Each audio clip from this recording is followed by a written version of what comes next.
Today's question from an INFP is I love daydreaming, but sometimes I feel guilty about it. How can I turn my daydreams into something productive? What's up, Sherman? Hey, you're Sherman. I'm Sherman. We're Sherman.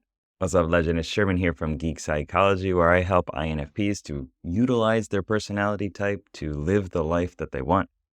Self-development comes through knowing your character class and knowing your personality type, and that's what I want to help you develop in this channel.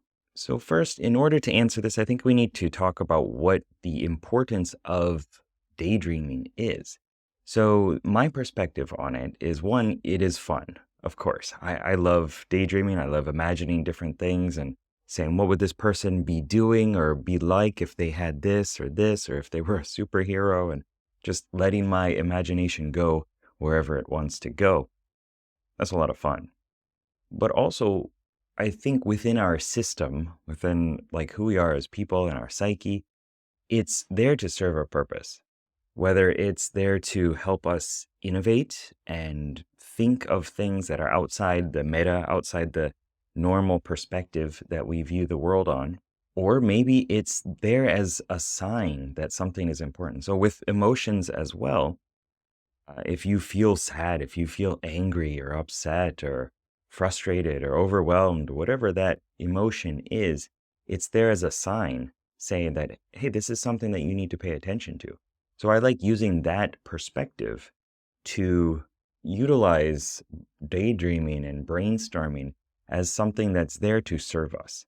Like it's trying to get this message across, whether it's your life is boring and you need to make some changes, or it's this theme that keeps popping up that you're daydreaming about is really important to you. So you need to start pursuing it. You need to start, seeking some developments and achievements and goals and quests within that realm. So how do you turn it into something productive?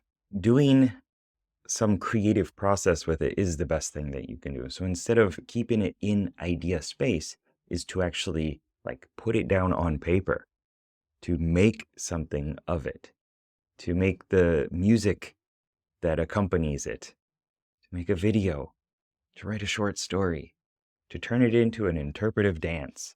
Whatever it is that is calling you, find some way of manifesting it into the real world, into the hard. And your whole psyche will thank you for it. You'll start making more progress in your life, and you'll feel happier because you are doing things that are creating growth. It's not going to be easy. This is the fun place. Ideas and imagining things.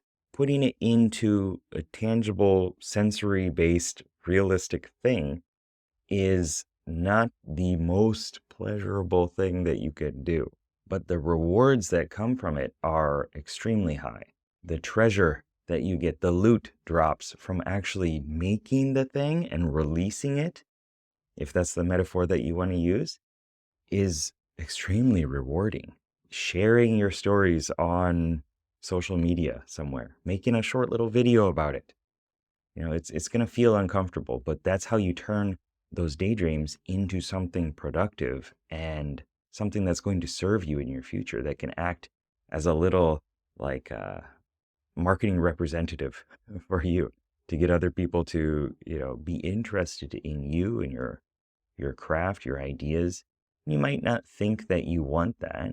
Maybe you don't, but it can open up your life into having new possibilities, new paths, new directions that you can go.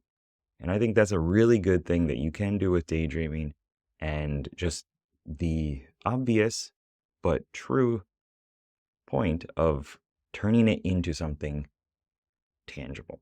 Create something out of it, and you will feel better, and you can continue on to daydream more and continue to translate those into real life things.